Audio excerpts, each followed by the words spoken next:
I used to think it was nice to be wanted, but after further consideration, I've had a change of heart. Good evening once again, everybody. This is Hell's Unicorn, and I thought I'd give all of you a little update on the ongoing Julian Assange saga that's been playing out for the past 3 weeks inside the Ecuadorian Embassy in England.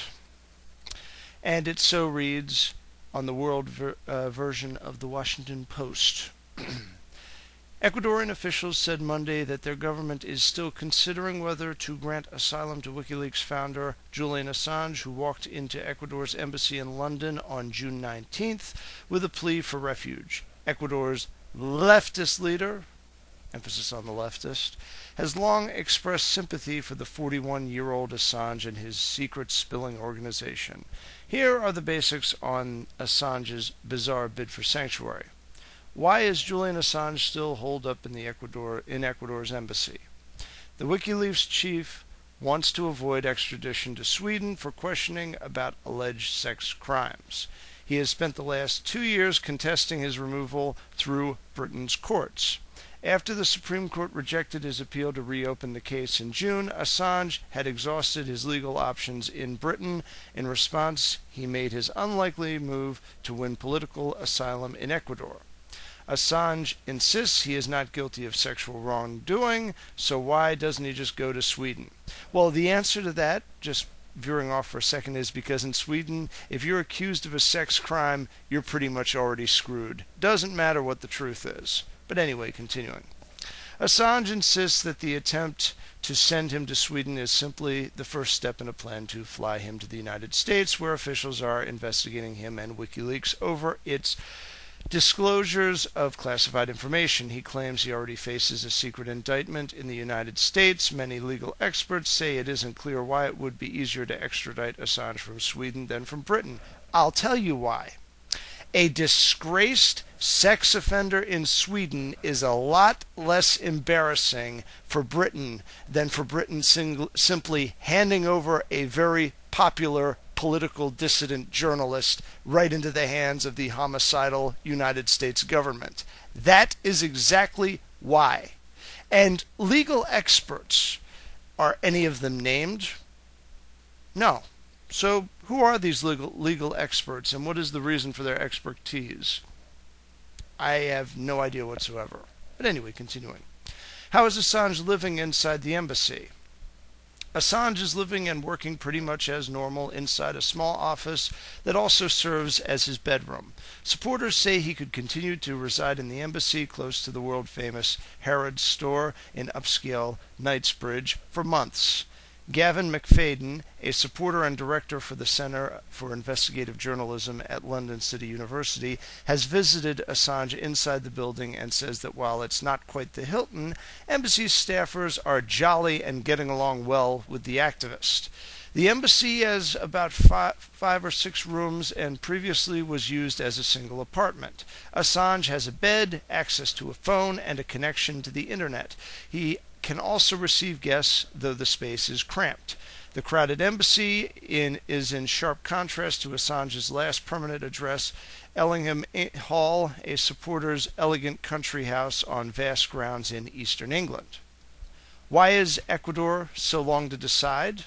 Ecuador's ambassador to London, Anna Albin, flew to Quito on June 23rd to personally brief President Rafael Correa on the case, raising expectations of a speedy resolution. Since then, however, Ecuador has said little publicly over the affair. Ecuador's foreign ministry says lawyers are studying the political and legal implications of granting Assange asylum. Embassy spokeswoman Priscilla Cohn said Monday that it simply wasn't possible to say when the case would finally be decided. Allow me to add a wrinkle. The American government has been notorious for making very bad things happen in South American nations that don't play ball. That's why Uncle Sam is not exactly terribly popular down there, and that in spite of better common sense, you have people down in South America to this day with sympathies towards Al-Qaeda in lieu of this. America specifically the United States, has burned a good number of diplomatic bridges in certain quarters in South America. So it logically follows that if Ecuador does want to take a risk and house who is supposedly a fugitive of the United States government, also has to take into account the fact that the CIA might show up and cause all sorts of mayhem. But anyway, continuing on. What happens if Assange leaves the embassy? Assange has ignored a letter from Scotland Yard demanding that he report to a police station as the first step in his planned removal to Sweden. He insists that his asylum case takes legal precedence.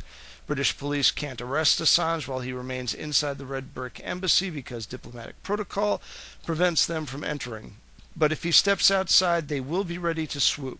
Assange has been told he will be arrested for breaching the terms of his bail, which included an overnight curfew at a registered address. On Saturday, a court-imposed deadline for Assange will be sent to Sweden passed.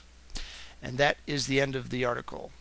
So, ladies and gentlemen, the saga continues with no apparent end in sight at this particular point. My only advice to Mr. Julian Assange is that if you value your life, stay in that embassy. And to the President of Ecuador, I will say the following. You have a lot to consider, and while in the interim it may seem like it would make sense to house a person of this particular disposition, you also have the well-being of your people, both in government and outside of government in your own country, to consider. So whatever decision you make, I will respect. The only people that I really don't respect in all of this is the United States government and all the other governments seeking to essentially kill this person for speaking truth to power. That's my point on the matter. Please feel free to discuss. Until next time, with prudence to myself and benevolence to all of you, good evening.